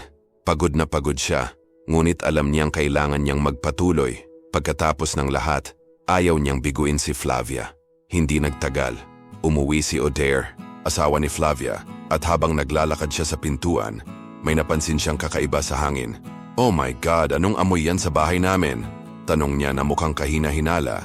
Si Flavia, na sinusubukang ipaliwanag ang kanyang sarili, ay nagsabi, "Binisita ako ng aking kaibigan at hiniling ko sa kanya na maghanda ng hapunan." Si Isis, na tinatapos ang mga huling detalye ng pagkain, ay medyo nahiya, ngunit nagpatuloy. Si Flavia, na may mapanuring tingin, ay inisip na si Isis ay hindi nakagawa ng nararapat. Ngunit sa huli, sila ay umupo sa hapag upang kumain. Nakangiting pinuri ni Odair ang pagkain. "Aba, ginulat mo ako, Si Isis, na hindi alam kung siya ba ay talagang pinupuri o kung siya ay magalang lamang, ay nahihiya. Habang kumakain sila, pinagmasdan ni Odair ang dalaga at sinabing, "Magkaibigan kayo ni Flavia, hindi ba?"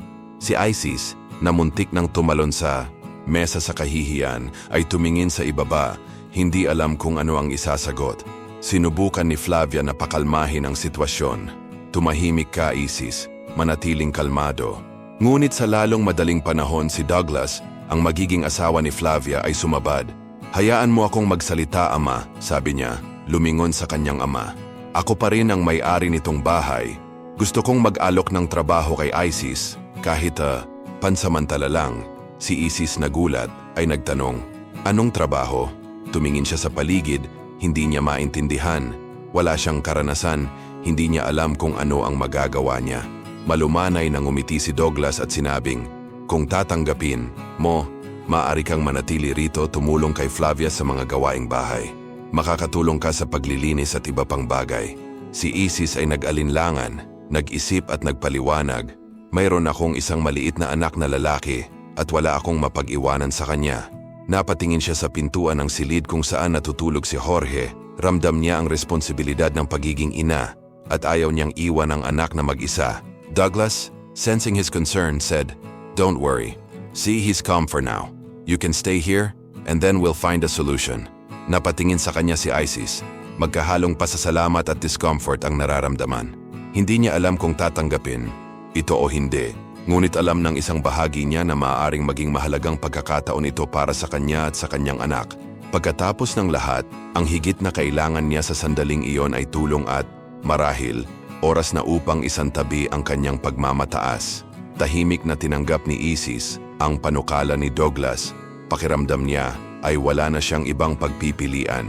"Tinatanggap ko dahil wala akong pera at hindi ko alam kung saan pupunta," sabi niya na may buntong hininga bago bumaling kay Flavia na nag-iisip. "Natutuwa akong humingi ako ng tulong. Masaya ako na ginawa ko ang desisyon na iyon." Nadama niya sa kaibuturan na ito na ang simula ng isang bagong bagay, isang bagay na maaring makapagpabago sa kanyang buhay.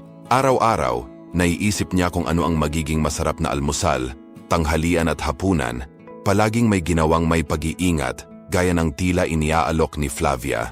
Habang inialay ni Isis ang sarili sa kanyang mga gawain, tumayo si Oder mula sa mesa at pumunta sa kanyang opisina. "Wow, friend, 24 hours ka nang wala dito at andito ka na sa bahay namin." Ang tinutukoy niya ay ang oras na wala siya. Si Flavia, na dumaan kay Isis, ay may ibinulong, ngunit hindi pinansin ng dalaga.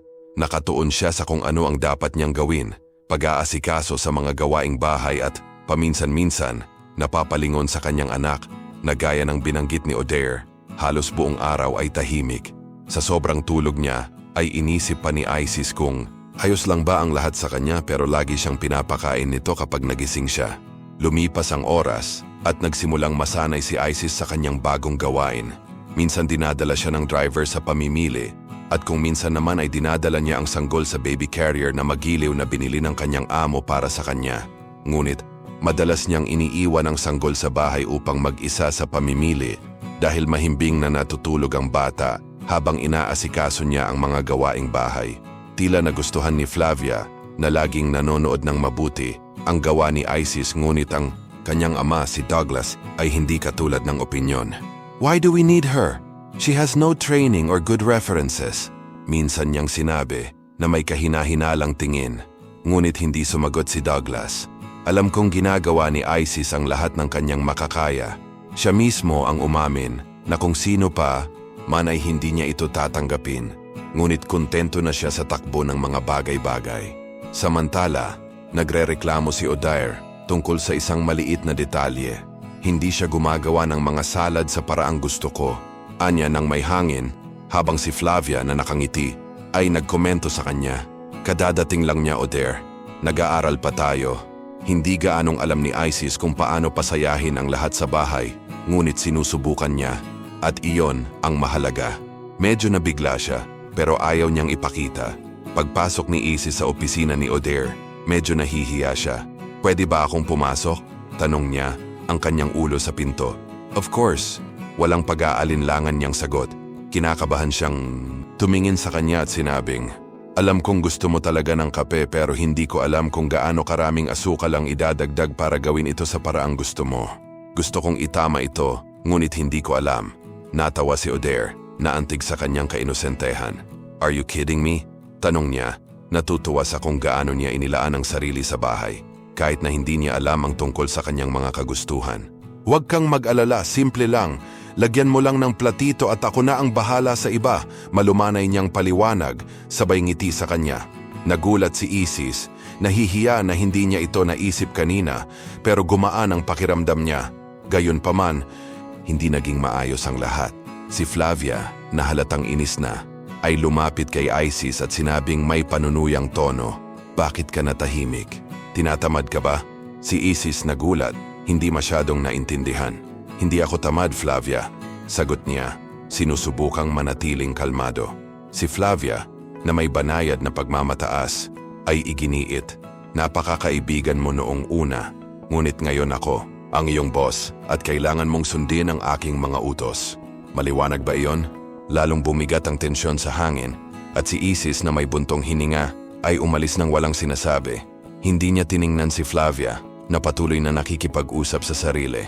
I can't believe she treated me like that. After everything we did. For her, sabi ni Flavia, lumingon kay Douglas na tahimik na nakaupo nakikinig lang. Dinala ko ang babaeng ito sa bahay namin tapos ngayon hinahamon niya ako ng ganito? Nagpatuloy si Flavia bigo. Si Douglas na pagod ay tumugon ng mas mahinahon. Nakita na namin kung paano siya kumilos, Flavia. Ngayon, maghintay at tingnan. Malapit nang matanto ng aking ama kung paano ang mga bagay. Si Flavia, na naka-cross arms, ay tila ayaw maghintay ng mas matagal. Ngunit sinubukan siyang pakalmahin ni Douglas. Sa kaibuturan niya, alam niyang mas komplikado ang sitwasyon kaysa sa tila. At habang patuloy na nagtatrabaho si Isis, lalong naging tense ang kapaligiran sa bahay. Palaging may inirereklamo si Flavia. Kung ang tinapay ay hindi naputol sa tamang paraan, kung ang mga patatas sa sopas ay hindi niluto, kung paano niya ito nagustuhan, hindi siya nagdalawang isip na ituro ito. Para sa kanya, walang sapat na mabuti. Gayunpaman alam na ni Isis kung paano ito haharapin at walang pakialam. Kapag nangyari ito, kukunin na lang niya ang plato, ilagay sa lababo at magpatuloy. Hindi niya hahayaang mapunta sa kanya ang maliliit na bagay na yon. Para sa kanya, ang talagang mahalaga ay gawin ang kanyang trabaho at pangalagaan ang lahat bilang pinakamahalagang bagay. Ngunit bagamat kalmado si Isis, kitang-kita ang tensyon sa loob ng bahay. Si Flavia at Douglas, sa partikular, ay hindi magkasundo sa kanya. Si Oder naman ay tila walang pakialam sa lahat at lalo pang inihiwalay ang sarili, walang kausap.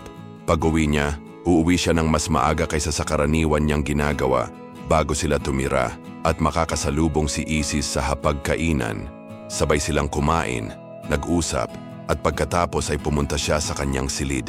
Habang naghuhugas siya ng pinggan, nakipaglaro siya sa maliit na si Jorge na natututong maglakad.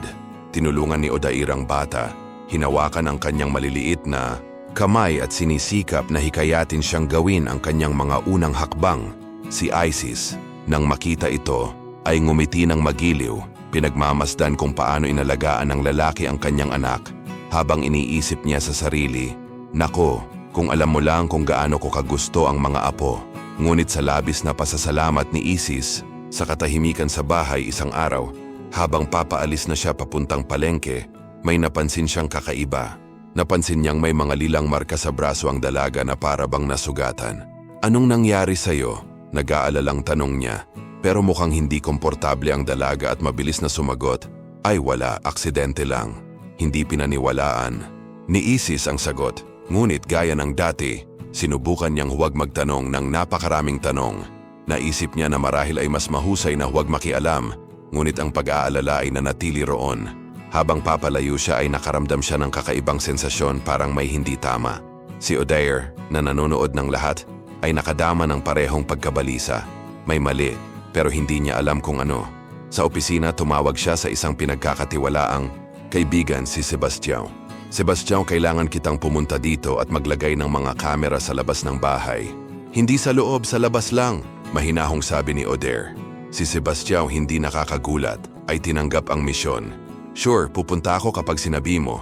Naghinala si Oder na ang kanyang anak, si Douglas, at ang kanyang magiging manugang na babae, si Flavia, ay maaring gumawa ng isang bagay na hindi nila dapat gawin.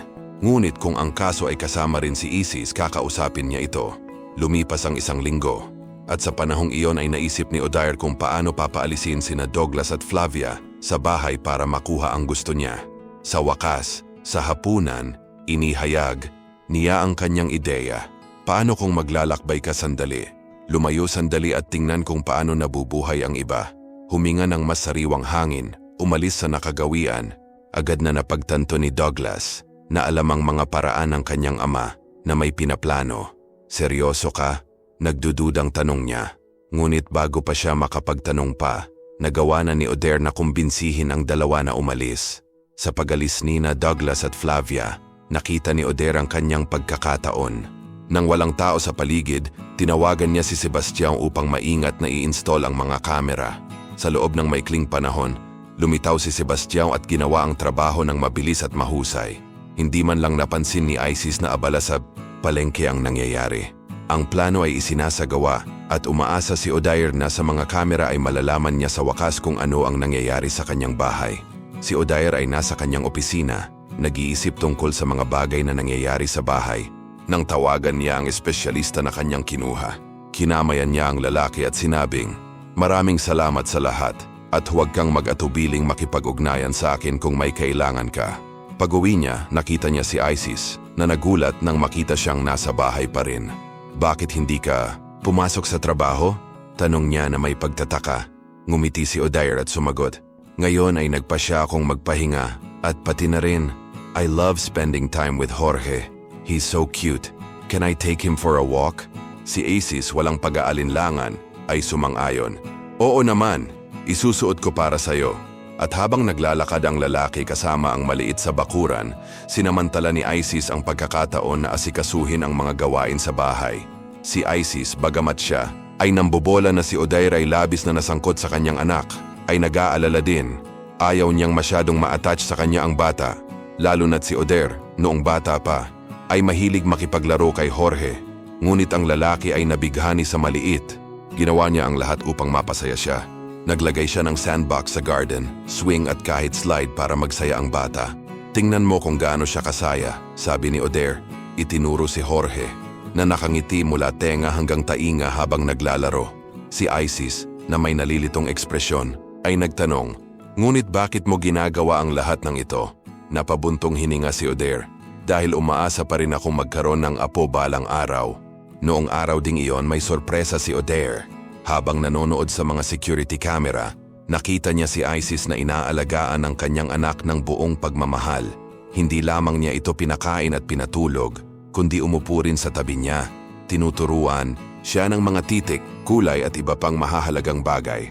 Naantig yon ng husto sa puso ni Odair. Napagtanto niya na si Isis ang perpektong babae para sa kanya, isang taong inalagaan niya ng may labis na dedikasyon at pagmamahal. Imposibleng hindi maakit sa kanya. Ang gawain ni Odair ay nagpatuloy, gaya ng dati. Maaga siyang umalis ng bahay at gabing-gabi na lang siya nakauwi.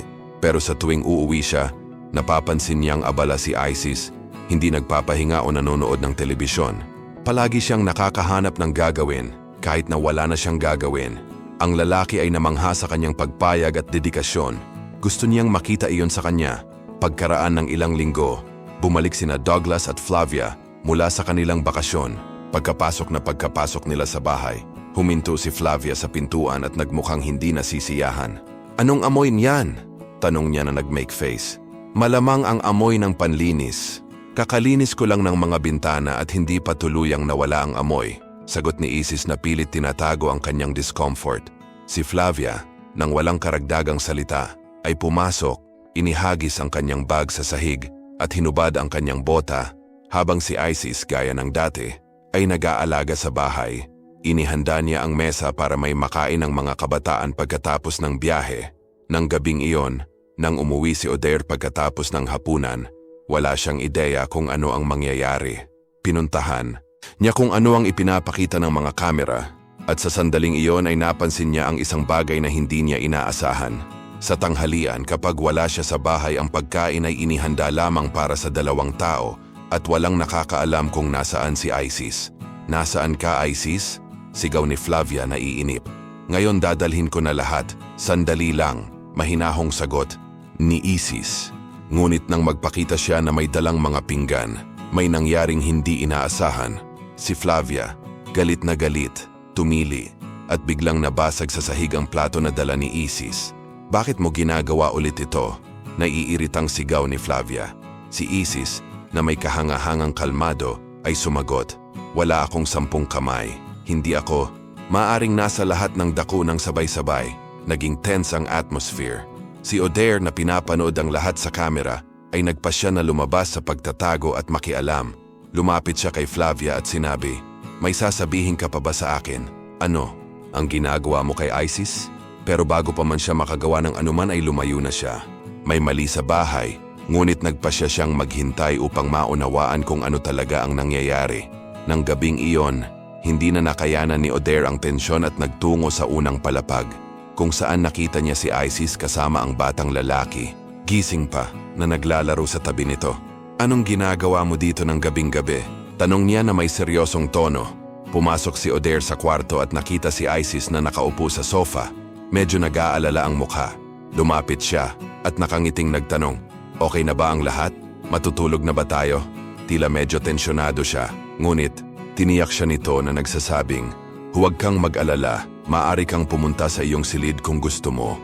Nahihiya siyang ngumiti at bumangon patungo sa kwarto. Si Odair naman ay nag-isip.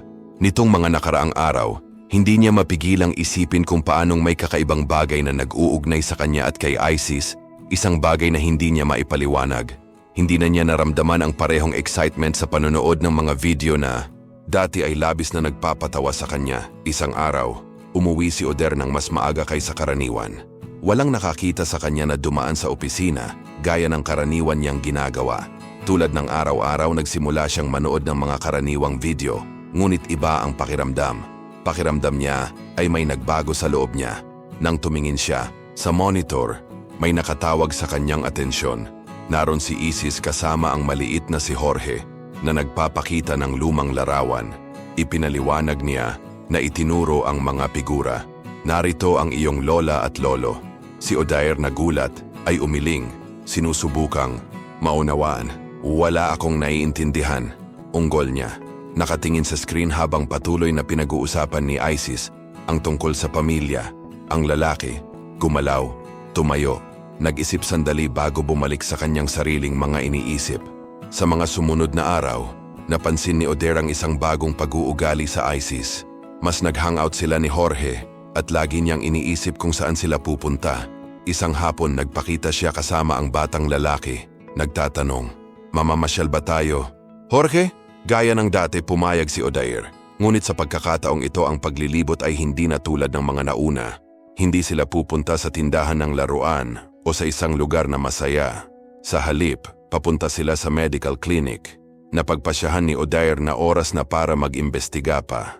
Nais niyang matiyak na maayos ang lahat kay Jorge, kaya kinuha niya ang bata para sa ilang mga pagsubok.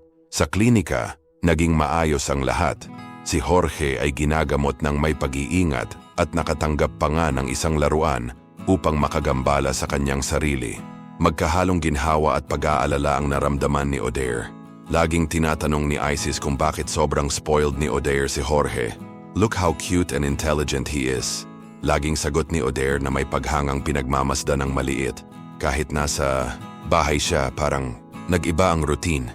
Hindi na siya gaanong interesadong manood ng kanyang mga video. Nakatuon ang kanyang atensyon sa kanyang pamilya, lalo na kay Jorge. Ngunit hindi lahat ay mapayapa sa bahay.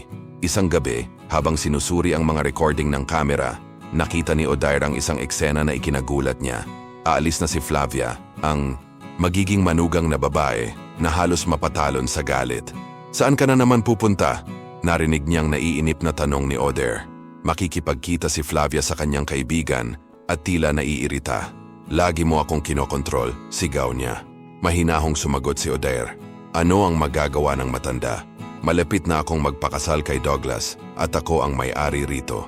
Si Flavia ay tumingin kay Isis ng may paghamak at, na may malisyosong ngiti, ay nagsabi, "Manatili ka rito na parang ikaw ang may-ari, ngunit hindi na ako mananatili ng isa pang minuto." Isis undeterred sumagot matatag, "Ginagawa ko ang aking trabaho at sa tingin ko ako ay gumagawa ng mabuti." Hindi nagustuhan ni Flavia ang sagot at, galit, sinubukang ipitin si Isis na sinasabing hindi siya karapat-dapat na naroon. Ngunit, hindi napigilan ni Isis. "Please leave me alone," mahinahong tanong niya. "Ginagawa ko ang trabaho ko at hindi ko ikinahihiya ang ginagawa ko." Sa sandaling iyon, sumulong si Flavia upang hawakan siya, ngunit bumitaw si Isis na may matatag at determinadong tingin. "Hindi kita pakakawalan," sabi ni Flavia na may autoridad na saloobin. Tiningnan siya ni Isis ng walang takot at, na may mahinahong tono, idinagdag, "Hindi mo ako alipin at hindi ko hahayaang kontrolin mo ako." Ang pagpapalitan ng mga salita na ito ay nagpapahina sa kapaligiran, ngunit nagsiwalat din ito ng isang mahalagang bagay. Si Isis ay hindi na pareho. Lumalaki ang kumpiyansa niya. Kinakaharap ang lahat ng dumating sa kanya. Si Odair, na nakikinig mula sa malayo, ay nakaramdam ng bigat sa kanyang puso. Alam niyang may malaking mangyayari. Sinubukan ni Isis na lumayo kay Flavia na nagtutulak sa kanya ngunit ito ay walang kabuluhan. Sa isang malakas na tulak ay napabagsak niya si Isis at nauntog ng malakas ang ulo sa sulok ng mesa. Ang epekto ay hindi inaasahan na. Sa isang sandali, ang buong kapaligiran ay natahimik hanggang sa si Odair na natatakot ay tumakbo upang tingnan kung ano ang nangyari. Naparalisa siya nang makita niya si Isis na nakahandusay sa sahig, nakapikit at si Flavia ay nanonood lamang. Desperado, hinawakan siya ni Odair sa kanyang mga bisig at mabilis na dinala sa silid ni Isis. Pero laking gulat niya, walang tao doon. Nasaan siya? Tanong niya kay Douglas na nakatayo malapit sa hagdan. Si Douglas na nakatingin sa kanya na may nalilitong ekspresyon ay nagkibit balikat at sumagot. Paano ko malalaman kung nasaan siya? Hindi nag-aksaya ng panahon si Odair at bumaba ng hagdan. Dumiretso sa kwarto ng anak, ngunit wala rin siyang nakita. Noon lang niya napansin ang matinding katahimikan sa bahay. Flavia, anong ginawa mo? Sigaw ni Odair na napagtanto na niyang may mali.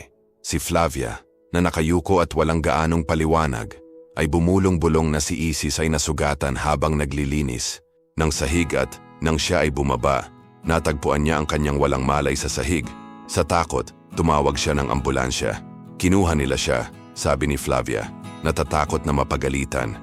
Si Odair, galit na galit at gulat pa rin, ay tumakbo sa kanyang kotse at nagmaneho sa pinakamalapit na ospital. Doon, nagsimula siyang matuklasan na walang nakakaalam kung saan dinala si Isis. Sa wakas, pagkatapos ng nakakapanghinayang panahon, natagpuan ni Odair si Isis sa ospital. Nakaupo sa kama kasama ang kanyang ina sa kanyang tabi. Bakit ka napunta dito? Ayos lang ako, panakot lang. Pilit na pinapakalma siya ni Isis, ngunit halatang kinilig si Odair. Alam mo ba kung gaano ako katakot nung hindi kita naabutan ni Jorge sa kwarto? Sabi niya sabay hawak sa mga kamay niya. Nais ni Isis na hindi komportable, na itigil na niya ang labis na pag-aalala tungkol sa kanya. Pumasok ang nurse sa silid at nang makitang maayos na siya, ay nagulat. Hindi ka nagkaroon ng concussion, maayos ang lahat. Maaari ka nang umuwi. Si Odair, nakahinga ng maluwag, hinawakan si Jorge sa kanyang mga bisig at maingat na tinulungan si Isis na bumangon. Mula sa kama, magkasama silang umalis sa ospital at umuwi. Pagkaraan ng ilang linggo, ang buhay sa bahay ni Odair ay nagpatuloy sa normal nitong ritmo. Gayunpaman, nagbago ang lahat ng isang umaga ay tumunog ang telepono. Si Odair, na may pag-aalalang hitsura, ay sumagot kaagad at nang ibaba niya ang tawag, isang sobre ang nasa kanyang mga kamay. Alam niyang ito na ang sandaling hinihintay niya ngunit natatakot din siya. Umupo siya at bago ito buksan sinubukan niyang kumalma. Ang sobre ay tila magaan, ngunit ang bigat ng pagdududa sa nilalaman nito ay napakalaki. Huminga siya ng malalim, sinubukang maging kalmado at tuluyang binuksan ito. Nang mabasa niya ang mga numero, bumilis ang tibok ng kanyang puso. Kinumpirma ng pagsusulit, si Douglas ay, sa katunayan, ang ama ni Jorge. Naghalo ang ginhawa at pagkabalisa sa kanyang isipan at alam ni Odair na wala nang magiging katulad muli. Ang lolo, na bagong natuklasan na siya ay may tunay na apo, ay nakaramdam ng matinding kaligayahan nang marinig niya ang balita. Ngunit hindi nagtagal ay may kakaibang nangyari sa silid. Nakarinig siya ng ingay at napagtantong may hindi tama. Mabilis niyang binuksan ang monitor at sinimulang obserbahan ang lahat ng nangyayari. Si Flavia at Douglas ay nasa sofa, nag-uusap tungkol sa kung ano, nang lumapit si Isis. She, with an arrogant look, said, "Maupo ka, may gusto akong sabihin sa'yo." Ngunit sa isang mapanghamak na tono sumagot si Flavia, "Matagal mo nang sinabi sa akin ang lahat, hindi na kailangang magpatuloy." Hindi nais ni Isis na mapag-isa sa kanila, ngunit iginiit ni Flavia, "Maupo ka, makinig sa kung ano ang aking sasabihin, ito ay magiging kawili-wili para sa'yo." Si Isis, medyo nahihiya, umupo sa sulok ng sofa, namumula ang mukha. Sinubukan niyang magsalita, ngunit hindi siya pinayagan ni Flavia. Sa isang pilyong ngiti, nagsimulang magsalita si Flavia tungkol sa nightclub kung saan sinabi niya kay Douglas na mapapansin niya si Isis. Sinabi niya sa akin na maaari niyang akitin ang sinumang babae at naisip ko na kahit gaano kakagray ay hinding-hindi hahayaang maakit ng isang tulad niya. Natutuwang sabi ni Flavia, "Ikaw ganyan, hinding-hindi hahayaang mangakit sa iyo pero parang sumuko ka na," she added teasingly. Naramdaman ni Isis na hindi alam kung paano tutugon ang bigat ng mga salita ni Flavia. Nawasak siya. Nagsimulang tumulo ang mga luha sa kanyang mukha at ang kahihiyan ay pumaibabaw sa kanyang buong pagkatao. Si Odair, na pinagmamasdan ng lahat mula sa malayo, ay hindi maintindihan kung paano tratuhin ng isang tao ang gayong mabuting tao sa ganoong kalupit na paraan. Nakakuyom ang kanyang mga kamao at nangingilid din ang mga luha sa kanyang mga mata. Hindi siya papayag na magsalita sila ng ganoon kay Isis, isang babaeng napakaamo at puno ng kabaitan. Palabas na sana siya ng opisina nang marinig niyang nagsalita si Isis. "You are an unhappy person. You don't even know how much you can hurt people. Not physically, but morally," she said, her voice still breaking. "Nagpapasalamat ako sa paghatid mo sa akin sa bahay na ito, sa pagpapatrabaho mo sa akin dito ngayon." Dagdag pa niya na medyo nahihiya, pilit na pinipigilan ang sarili. Ngunit wala siyang oras upang tapusin ang kanyang pangungusap dahil bumukas ang mga pinto ng opisina at pumasok ang ama ni Douglas sa pasilyo. "Dad, anong ginagawa mo dito?" Nagtatakang tanong ni Douglas. Lumapit sa kanila ang lalaki na may hawak na ilang papel. "Anong nangyayari?" Mahinahong tanong niya. Tiningnan ni Isis ang mga papel sa kanyang mga kamay at nang maunawaan ang sitwasyon, ngumiti ang lalaki. "You know what? Jorge is your son," mahinahon niyang sabi. Sina Flavia at Douglas magkasama ay tumingin sa mga papel na inihagis ng lalaki sa mesa. Kinuha ni Flavia ang mga papel at sinimulang tingnan ang mga ito. "Hindi, pwede yon!" sigaw niya. Ang lalaki na may matatag ng ngiti ay sumagot, "Oo, maaari nga. Gaya ng nakikita mo, nangyari ito." Ang may-ari ng bahay na nakaupo sa tabi ni Isis ay kinuha ang kanyang kamay at nagtanong, "Ngayon, ano ang iyong gagawin?" Tumingin si Douglas sa kanyang ama na may kalahating saradong mga mata at sinabi, "Bukas malalaman mo ang lahat." Mahinahong nagsalita ang lalaki, ngunit may determinasyon na hindi napapansin. Tinulungan niyang bumangon si Isis at maingat na dinala sa kwarto. Gusto niyang makaramdam siya ng ligtas, ngunit alam niya rin na malayo pa rin sa pagresolba ang sitwasyon. Bago umalis, lumingon ito at tumingin sa kanya, na para bang may gustong iparating na silent message. Wala siyang masyadong alam sa ginagawa ng kanyang anak, pero isa lang ang alam niya. Ayaw na niyang iwan si Isis sa bahay kasama ang mga maling tao. Kinaumagahan tinawagan niya ang kanyang abogado, nag-aalala sa maaaring mangyari.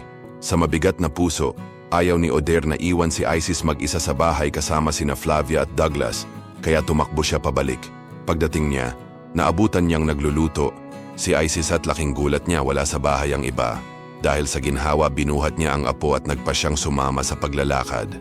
Sa daan narinig niya na nagmumula sa itaas ang makamandag na bulong ni Flavia. "Mukhang nakahuli ka ng isang matandang ganyan." Hindi siya sumagot, umiling lang. Makalipas ang ilang oras, nang handa na ang pagkain at umupo na ang lahat sa hapag, tumayo si Odair at pumunta sa kwarto ni Isis. Kinuha niya ang kanyang apo sa kanyang mga bisig at gumawa ng isang kilos ng pagmamahal. Bumili siya ng isang espesyal na mataas na upuan para sa kanyang sarili at inilagay ito sa ulo ng mesa kung saan siya karaniwang nakaupo. Ang kapaligiran ay tense, ngunit mariing inihayag ni Odair, "Mayroon kaming mahalagang pag-usapan." Napagtanto ng lahat ng nasa mesa, maging si Douglas, na hindi magiging madali ang pag-uusap na ito. Mahalagang makinig ang lahat, anya, habang nakatingin sa anak. Ang bahay, lahat ng ari-arian at lahat ng mayroon ako ngayon ay sa kanya. Nagulat si Douglas, sinusubukang intindihin ang nangyayari. Ngunit si Odair, sa isang seryosong tinig, ay nagpatuloy. At mula ngayon, ang bahay at lahat ng may kaugnayan dito ay nakalaan para kay Jorge, hanggang sa siya ay umabot sa edad ng mayorya. Si Isis ay may ganap na kalayaan sa kanya, ngunit hanggang doon lamang.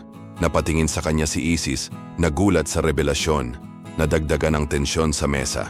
Hindi napigilan ni Flavia ang sarili. "Paano mo nagawa ito sa sarili mong anak?" Galit na sigaw niya. Ngunit pinanatili ni Odair ang kanyang kalmado at sumagot na may haplos ng kabalintunaan. "Hindi na ako ang may-ari ng bahay na ito, gaya ng naisip mo." Nilingon niya si Isis at mariing sinabi, "Mas mabuting lumayo ka sa kanya. Kung hindi ay wala ka na rito ng isang minuto." Tumahimik ang silid na ang lahat ay hinihigop ang mabibigat na salita. Tumayo si Douglas mula sa mesa, kinuha ang kanyang mga gamit at pumunta sa kanyang silid. Si Odair na may seryosong tingin ay tumingin kay Flavia. Nakita ko ang lahat, sabi niya. Nakita ko kung paano mo tratuhin si Isis. Narinig ko lahat ng sinabi mo sa anak ko. Naglagay ako ng mga kamera sa bahay. Alam ko talaga kung ano ang nangyayari. Ipinagtapat niya ang lahat ng walang pag-aalinlangan. At si Flavia, lubos na nalilito, ay sinubukang itanggi ito. Paano mo nakita? Hindi siya makapaniwala. Alam ko ang lahat kahit ang mga pasa, sagot niya. Nag-exam ako at nakita ko ang katotohanan. Napalitan ng kalituhan at paghihirap si Flavia. Pero dito kami nakatira, wala kaming alam, sagot niya. Natatawa pa rin, sinusubukang pakawalan ang sarili sa sitwasyon. Si Odair, na may panay na tingin, ay nagsabi, masanay ka na.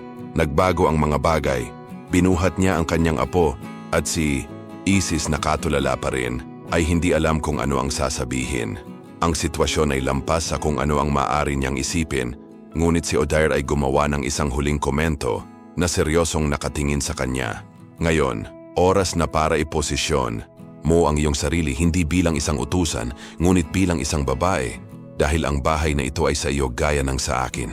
Kung hindi ito gagana, palakihin ko si Jorge bilang isang apo o who knows, bilang isang anak, sabi niya habang binuhat niya ang bata. Ang bata ay nanginginig sa damdamin, sumisigaw sa tuwa nang marinig ang mga salitang ito.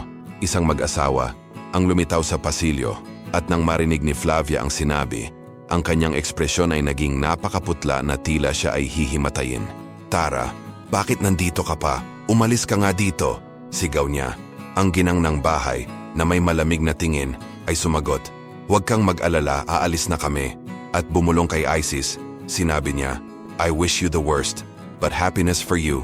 Girl, ngumiti si Isis tumugon sa isang matalim na tingin. Nang tuluyang umalis ang mag-asawa sa bahay, isang ingay sa looban ang nakatawag sa kanilang atensyon. Ang ama, nang marinig ang kaguluhan, ay lumabas upang tingnan kung ano ang nangyayari. Ano ito? Tanong niya nang makitang nagtatalo ang driver at ang kanyang anak. Hindi niya ibibigay sa akin ang kotse, mahinahong sabi ni Odair, nang hindi nagpapakita ng anumang pagkairita. Si Douglas, na nakataas ang kanyang mga kamay, ay tila nawawala. At ano ang gagawin ko ngayon? Tanong niya, hindi alam kung paano haharapin ang sitwasyon. Kapag natuto kang kumita ng sarili mong pera, mauunawaan mo kung ano ang ibig sabihin ng paggalang sa mga tao. Matigas na sagot ni Odair. Sa pag-uwi si Flavia, na halatang galit, ay bumulong. Ngayon, ano ang gusto mong gawin ko? Kailangan ko bang sumakay ng pampublikong sasakyan? Galit itong tumingin sa kanya. Malamang kailangan nating maglakad dahil $10 lang ang mayroon ako, sabi niya, at kinuha ang isang bill sa kanyang bulsa. Paano mo maaaksaya ang oras ko dito? Halos mapaiyak siya sa frustration. Lumapit si Odair kay Isis. Hindi siya lumayo, hindi rin siya umatras. So bibigyan mo ba ako ng pagkakataon? Tanong niya na may banayad ng ngiti. Tumawa siya at sumagot, Siyempre, iimbitahan kita ngayon sa isang restaurant. He, in a gesture of affection, kissed her hand and said, Deal, but promise me that later I will be able to buy you something nice. Ngumiti si Isis at tumingin ito sa kanya na may kinang sa kanyang mga mata. Pumunta si Odair sa opisina at si Isis sa kanyang silid. Bawat isa ay may kanya-kanyang iniisip. Nagtataka kung ano ang naghihintay sa kanila ng gabing iyon. Alam nila na kasama si Flavia, ang mga bagay ay maaaring hindi malutas. Maaari siyang bumalik kahit papaano, sinusubukang makialam sa kanilang buhay. Ngunit sa ngayon, ang hinaharap ay tila walang katiyakan at nangangako sa parehong oras. Kung nagustuhan mo ang kwento, huwag kalimutang mag-iwan ng like at mag-subscribe sa channel.